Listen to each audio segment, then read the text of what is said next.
오늘 말씀은 민수기 31장 1절에서 12절까지의 말씀입니다. 민수기 31장 1절부터 12절까지의 말씀 1절부터 함께 합독하시겠습니다. 여호와께서 모세에게 말씀하여 이르시되 이스라엘 자손의 원수를 미디안에게 갚으라. 그 후에 내가 내 조상에게로 돌아가리라. 모세가 백성에게 말하이르되 나와 함께 있는 사람들 가운데서 전쟁에 나갈 사람들을 무장시키고 미디안을 치러 보내어 여호와의 원수를 갚되 이스라엘 모든 지파에게 각 지파에서 1000명씩을 전쟁에 보낼지라 하매 각 지파에서 1000명씩 이스라엘 100만 중에서 12,000명을 택하여 무장을 시킨지라. 모세가 각 지파에 1000명씩 싸움에 보내되 제사장 엘르아살의 아들 비느하스에게 성소의 기구와 신호나팔을 들려서 그들과 함께 전쟁에 보내매 그들이 여호와께서 모세에게 명령하신 대로 미디안을 쳐서 남자를 다 죽였고 그 죽인 자 외에 미디안의 5 왕을 죽였으니 미디안의 왕들은 예위와 레겜과 수루와 후루와 레바이며 또 부올의 아들 발람을 칼로 죽였더라. 이스라엘 자손이 미디안의 부녀들과 그들의 아이들을 사로잡고 그들의 가축과 양떼와 재물을 다 탈취하고 그들의 거처하는 성읍들과 촌락을 다 불사르고 탈취한 것, 노력한 것, 사람과 짐승을 다 빼앗았느니라. 그들이 사로잡은 자와 노력한 것과 탈취한 것을 가지고 여리고 맞은편 요단강가 모압 평지의 진영에 이르러 모세와 제사장 엘르아살과 이스라엘 자손의 회중에게로 나아오니라. 아멘. 할렐루야. 이제 오늘 본문에 보게 되면 모세를 하나님께서 부르셔서 이제 모세에게 생애의 마지막 사역을 맡겨주시는 그런 장면을 보게 됩니다. 지금까지 이제 말씀을 통해서 하나님은 가나안 땅에 들어가게 될 이스라엘 백성들이 준비해야 할 것이 무엇인지를 차근차근 하나하나씩 모세를 통해서 이스라엘 백성들에게 알려주셨죠. 그 첫 번째는 무엇이었습니까? 다시 한번 기억해 보시죠. 첫 번째는 인구 조사를 해서 군대를 조직하게 했던 것이고요. 두 번째는 모세 이후에 지도자인 이 여호수아를 세우는 일이었습니다. 세 번째는 바로 이제 날마다 드리든지 아니면 절기 때마다 드려야 될 모든 제사들, 예배를 준비하게 하시죠. 그래서 이스라엘 백성들이 가나안 땅에 들어가자마자 해야 할 것이 무엇이라는 겁니까? 예배라는 겁니다. 자, 그런데 우리가 지난 이틀 동안 함께 30장의 말씀을 통해서 한 가지 추가적으로 더 하나님이 강조하셨던 게 있었습니다. 그게 무엇이었습니까? 서원에 관한 문제였습니다. 어제 이제 우리가 새벽 예배 때 제가 잠시 이 말씀을 하고 지나갔었는데요. 그러면 왜 하나님이 갑자기 서원의 규례를 말씀하셨을까라는 겁니다. 이스라엘 백성들이 가나안 땅에 들어가면 여러분 어떨까요? 마음이 어떻겠습니까? 감격이 되겠죠. 감격이 되면 마음의 사람들은 내가 하나님의 은혜다라고 하면은 막 이것저것 하려고 하는 마음들이 있을까요? 없을까요? 있어요. 막 이렇게 이것도 하고 싶고 저것도 하고 싶고 막 그럴 때가 있습니다. 그러나 돌아서 생각하면 어떤 마음이 들까요? 현실적인 문제에 부딪히게 되는 경우들이 생깁니다. 그래서 하나님은 이스라엘 백성들이 가나안 땅에 들어가서도 하나님의 은혜를 누리게 하게 하시되 그 은혜를 말하자면 자신의 입술로 그 은혜를 이제 반감시키는 일이 없었으면 좋겠다는 겁니다. 그러니까 받은 은혜가 정말 은혜로 작용되기를 원하는데 이게 엉뚱한 서원과 결심을 통해서 자기의 힘에 지나는 일들을 하게 될 경우에는 오히려 은혜를 반감시키게 되는 일이 있기 때문에 은혜는 정말 은혜대로 그리고 그 은혜에 대해서 하나님 앞에 결심한 것을 진짜 실천할 수 있는 믿음의 삶이 되기를 원하는 마음으로 이 서원에 관한 규례를 말씀하신 겁니다. 그리고 이제 모세를 부르셔서 마지막 이제 모세에게 사명을 맡기는 것을 보게 됩니다. 이것은 무엇이었습니까? 이스라엘의 원수인 미디안을 쳐서 여호와의 원수를 갚으라라는 것이었습니다. 여호와의 원수를 갚으라. 사실은 그 여호와의 원수가 미디안이라는 것은 결국에 사실은 미디안이 어떤 잘못을 저질렀습니까? 지금 미디안이 계속해서 이스라엘 백성들을 괴롭히고 혹은 지금 미디안 광야에서 모압 평지에 있을 때에 마지막에 미디안 여인이 와서 여인들이 와서 어떤 일이 벌어집니까? 모압 여인들과 미디안 여인들이 와서 이스라엘 백성들을 굉장히 음욕으로 유혹을 하지 않습니까? 거기에 대해서 하나님은 굉장히 큰 그 징벌을 내리시기를 원하셨던 겁니다. 그러니까 감히 하나님께서 거룩하게 만든 이스라엘 백성들을 이렇게 그 거룩성을 해치게 되었던 미디안을 그냥 둘 수는 없었다는 겁니다. 그러니까 이스라엘 백성들을 괴롭힌 것은 이스라엘의 원수가 되는 것이기도 하지만 궁극적으로는 이스라엘의 원수는 누구의 원수라는 겁니까? 여호와 하나님의 원수가 된다는 것이죠. 그래서 그 원수를 하나님께서 갚으라고 말씀하셨습니다. 자, 그런데 그 얘기는 조금만 이따가 하고요. 우리가 한번 생각해 보시죠. 이 사역이 누구의 마지막 사역이라고요? 모세의 마지막 사역입니다. 그러면 여러분 생각해 보세요. 이 사역이 끝나면 이제 모세는 어디로 가야 합니까? 오늘 보면 2절 말씀에 보면 내 조상에게로 돌아간다. 이제 죽는다는 거죠. 그러니까 이제 모세의 끝이 이제 보이는 것이라고 생각할 수 있습니다. 여기서 우리는 하나님께서 모세의 마지막 사역으로 왜 미디안 백성들을 치고 미디안에게 원수를 하나님께서 갚으라는 것을 마지막 사역으로 주셨을까라는 것을 좀 생각해 봐야 합니다. 이제 가나안 땅 입성을 앞두고 그래서 이제 모든 지도자와 개인의 영성에 대해서 모든 이제 앞으로 있을 모든 것들에 대해서 준비를 다 마치게 하신 하나님께서 사실은 이 마지막 사역을 모세에게 맡기면서 미디안과의 전쟁을 벌이게 했던 것은 이제 내일 본문에서도 우리가 함께 보게 될 것이지만 40년을 마무리 짓는 의미라고 볼 수 있습니다. 그러니까 광야에서의 40년 동안의 그 모든 것들을 정확하게 마무리를 짓고 어디를 들어가게 하시는 겁니까? 가나안 땅에 들어가게 하기를 원하셨던 것이죠. 그러면 모세에게 맡긴 이 미디안을 치는 것이 왜 모세의 마지막 사역이기도 했고 가나안 땅에 입성하기 전 40년 동안의 광야의 생활을 마무리 짓는 사역이 되었을까라는 것을 우리가 봐야 합니다.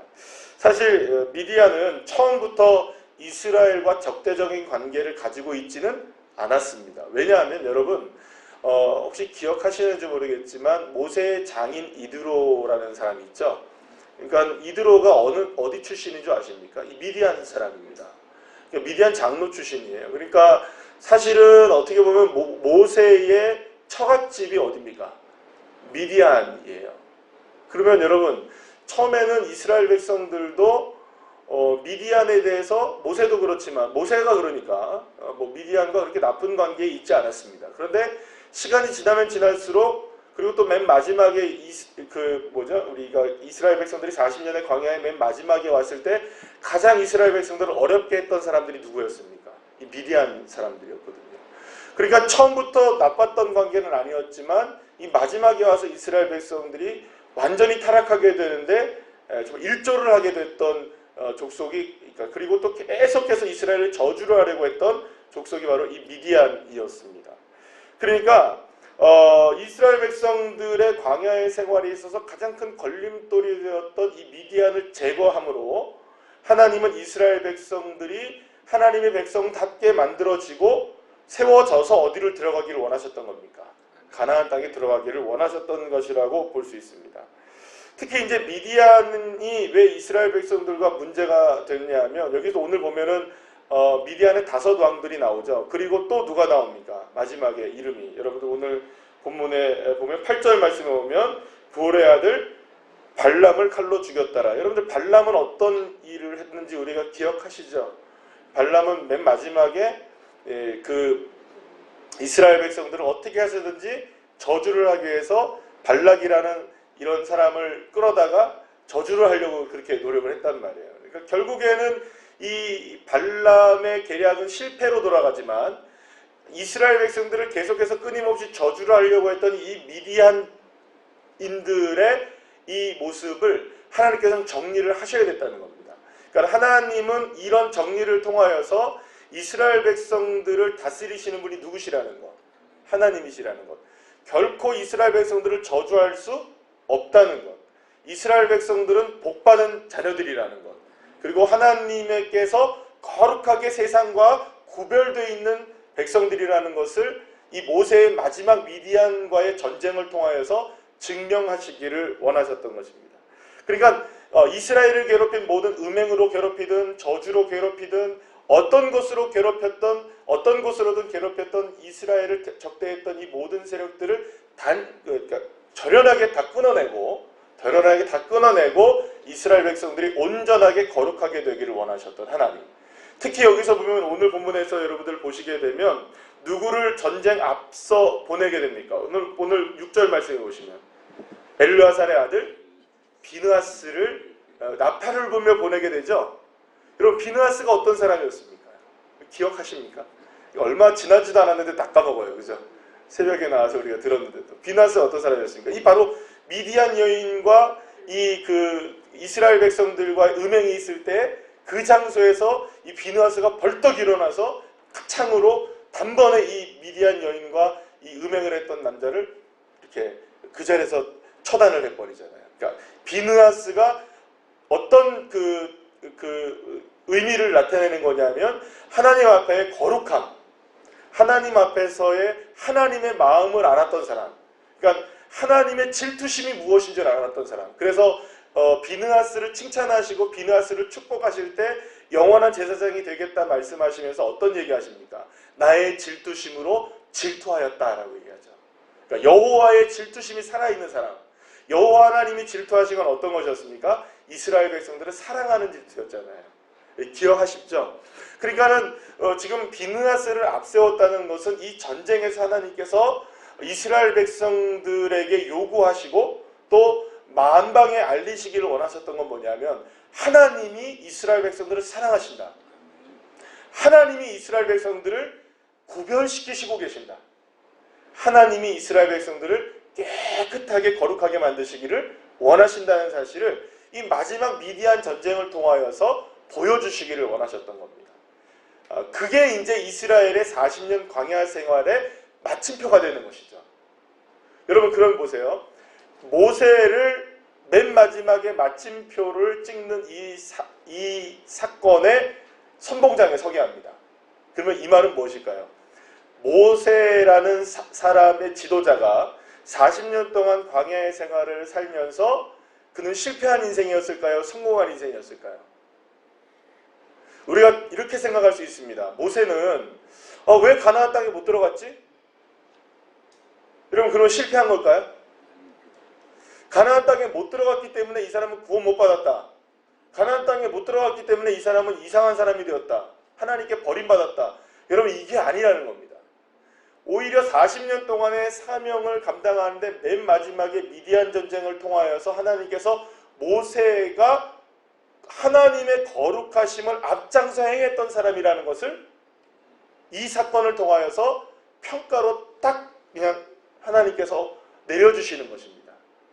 이해가 되십니까? 모세의 마지막 사역을, 미디안 전쟁의 사역을 맡기셨다는 것은 모세가 하나님의 거룩하심에 동참하는 사람이 되었다라는 것을 증명해 주는 것입니다. 그러니까 마지막 사역을 통해서 하나님이 이스라엘 백성들이 완전하게 하나님의 거룩하심에 하나가 되기를 원하셨던 그 일에 누가 앞장서게 되었다는 겁니까? 모세의 사명이 앞장서 감당하는 인생이 되었다는 것을 의미할 수 있다는 겁니다. 그래서 여러분들 이후에 보게 되면, 오늘도 보게 되면 이 미디안 사람들과의 전쟁에서 12,000명으로 승리를 하죠. 12,000명으로 승리합니다. 자, 근데 미디안의 뿌리들이 그래도 남아있었나 봐요. 어린아이들이 남아있었기 때문에. 그런데 나중에 여러분들 언제 미디안이 또 이스라엘을 공격해 옵니까? 기억나시는지 모르겠어요. 미디안이 13만 5천 명을 이끌고, 대군을 이끌고 사사시대 때 이스라엘 쳐들어옵니다. 그러니까 이번에 이런 사건으로 인하여서 미디안이 깨졌던 것을 원수를 갚기 위해서 나중에 사사시대 때 13만 5천 명이라는 대군을 이끌고 와요. 그때 이스라엘 백성들은 몇 명으로 이기나요? 기드온과 300명의 용사들로 이깁니다. 그러니까 여러분들 이미, 여러분 보세요. 하나님께서 거룩하게 하신 이스라엘 백성들, 하나님께서 구별하신 이스라엘 백성들이라면 여러분 12,000명으로도 이길 수 있고 300명으로도 이길 수 있는 거예요. 이게 문제는 뭘까요?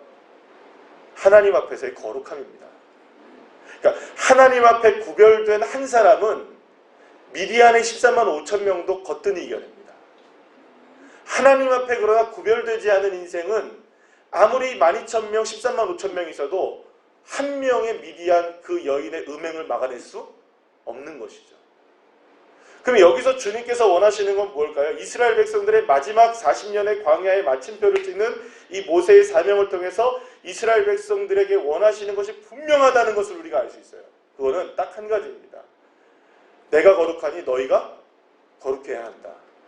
레위기 11장에 있는 말씀입니다. 레위기 11장 43절의 말씀 보면 내가 거룩하니 너희도 거룩할지니라.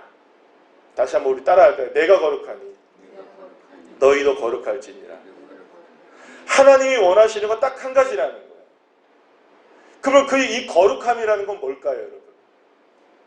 단지 이게 거룩일까요? 그냥 점잖게 예배를 드리는 모습이 거룩함일까요? 거룩함은 하나님 앞에 구별되는 것입니다. 어떤 구별일까요? 하나님이 우리를 사랑하신다는 믿음으로 우리는 구별되어지는 겁니다. 그러니까 여러분, 우리가 구별될 수 있는 딱 한 가지는 뭐냐? 하나님을 믿는 믿음으로 구별되어지는 겁니다. 이런 믿으면 우린 구별됩니다.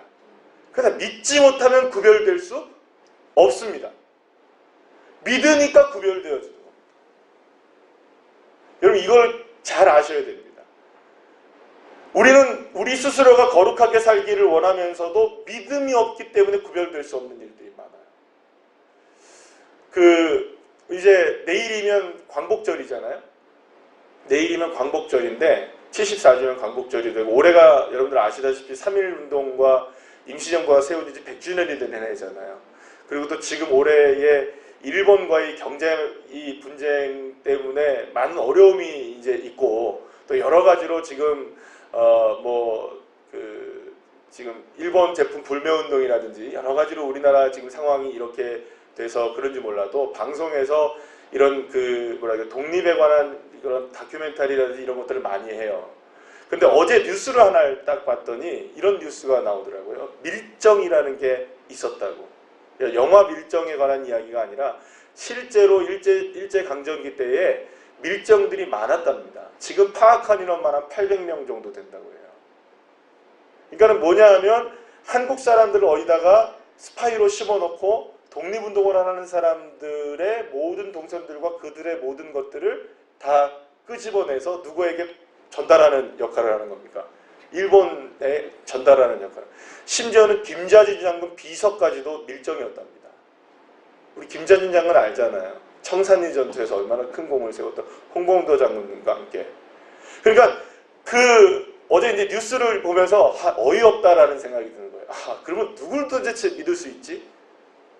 그러면 여러분 생각해 보세요. 한쪽에서는 이 독립운동을 하시는 김자진 장군이나 홍범도 장군이나 수많은 이런 독립투사들이 자신의 목숨을 바쳐서 이렇게 일본과 대항을 할 때, 그 옆에서 밀정을 했던 사람들은 도대체 뭘 믿고 있었던 것일까요? 독립운동을 하면서도 이 사람들은 누구에게 부역을 하고 있는 겁니까? 대한독립 만세를 외치면서도 일본 천황 폐하 만세를 외치고 있었던 거예요. 그럼 여러분, 이 사람들의 이중적인 삶이 과연 독립에 대한 믿음이 있었다고 볼 수 있을까요? 열심히 독립운동 도왔잖아요, 이 사람들도. 그렇잖아요. 열심히 독립에 대해서 함께 했잖아요. 그런데도 매달 일본 본토에서 교사들이 받는 봉급보다 더 많이 봉급을 받았었대요.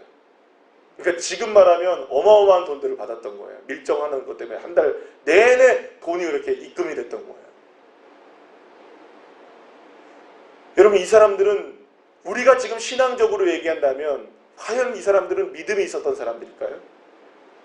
거룩을 했잖아요. 그죠? 누구보다. 독립운동 한 분들 아니에요. 근데 놀라운 것은 그런 분들이 지금 독립유공자로 선정이 되었다는 거예요. 이게 뉴스에 나왔어요, 이게요. 그러니까 어제 그 뉴스를 보면서 어이가 없었어요. 어이가 없었어요. 우리나라가 이런 나라였구나. 근데 제가 이 말씀을 다시금 묵상하면서 생각을 해보게 되었어요. 그러면 과연 우리는 어떨까라는 겁니다. 우리는 정말 믿음이 있는 사람들일까? 세상을 믿고 있을까요? 하나님을 믿고 있을까요? 주님이 우리에게 끝까지 요구하시는 한 가지는 거룩함으로 구별되는 것인데, 그러면 우리는 정말 구별되고 있을까요? 정말 우리는 하나님 앞에 믿음을 갖고 사는 사람들일까요?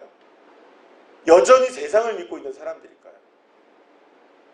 사랑하는 여러분, 하나님 앞에서 하나님이 거룩하니 우리들 향해서 너희들도 거룩해야 된다라고 말씀하셨던 이 거룩함은 나의 거룩함처럼 너희들도 똑같이 완전히 죄를 짓지 않고 완전히 이렇게 살으라는 의미로 주님이 말씀하신 것이 아닐 겁니다. 왜냐하면요, 우리는 죄가 있습니까 없습니까? 있어요. 안 지으려고 해도 죄가 져집니다. 그러면 여러분 생각해 보세요. 주님이 거룩하니 우리도 거룩하라는 것은 우리가 죄 지으면 죽는다라는 겁니까? 네, 맞죠. 그럼 여러분, 우리가 어떻게 하면 죄에 대해서 자유로울 수 있을까요? 오직 예수 그리스도의 보혈을 의지하고 믿으며 사는 거죠. 믿습니까? 이 말을 기억하셔야 됩니다. 우리로서는 거룩할 수 없기에 누구만 의지해야 하는 겁니까? 십자가의 주님 의지해야 되고 여호와 하나님의 은혜를 의지해야 하는 거죠. 주님을 믿는 게 거룩함입니다. 그러니까 우리가 구별되어 줄 수 있는 딱 한 가지는 뭐냐? 세상과 딱 구별되어 줄 수 있는 유일한 한 가지는 뭐냐? 믿음입니다. 믿음. 그래서 세상을 승리하는 승리는 이것이니 곧 우리의 뭡니까? 믿음이니라. 할렐루야. 세상을 이기는 믿음은, 세상을 이기는 승리는 우리에게 딱 한 가지밖에 없는 거예요. 믿음인 거예요.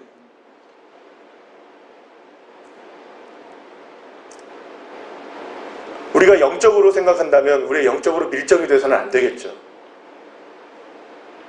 정말 구별될 수 있는 믿음의 사람들 되어야 되겠죠. 주님이 모세의 마지막 사역인 이 미디안과의 전쟁을 통해서 원했던 것 딱 한 가지입니다. 믿음을 채우라는 겁니다. 믿음으로 구별되라는 겁니다. 오직 누구만 의지하라는 겁니까? 하나님 의지하고 사는. 이게 하나님 의지하고 사는 게 그만큼 쉬울까요? 어려울까요? 쉽지는 않습니다. 왜 쉽지는 않을까요? 세상이 워낙 우리에게 요구하는 것들이 많기 때문이죠. 이렇게 살아라, 저렇게 살아라. 세상 사람들은 다 그렇게 얘기합니다. 왜 꼭 그렇게 살아야 되냐고. 힘든 길 왜 걸어가냐고. 그래도 우리는 꿋꿋하게 얘기해야죠. 그래도 나는 주님을 따르겠습니다. 아멘이십니까? 오늘 우리에게 주님이 요구하시는 거룩함은 딱 하나입니다. 믿음으로 구별되는 것입니다. 그리고 모세는 그것을 마지막에 실천했습니다. 그래서 이 마지막에 그 가나안 땅에 들어가야 할 이스라엘 백성들이 오직 거룩함으로 하나가 되기를 원하고 믿음으로 하나가 되기를 원하는 그런 메시지를 이 마지막 그 미디안과의 전쟁을 통해서 주님은 나타내시길 원하셨던 겁니다. 믿음으로 거룩히 구별되어지는 하루의 삶, 그리고 저와 여러분의 인생이 되어지기를 간절히 축원합니다. 기도하시겠습니다.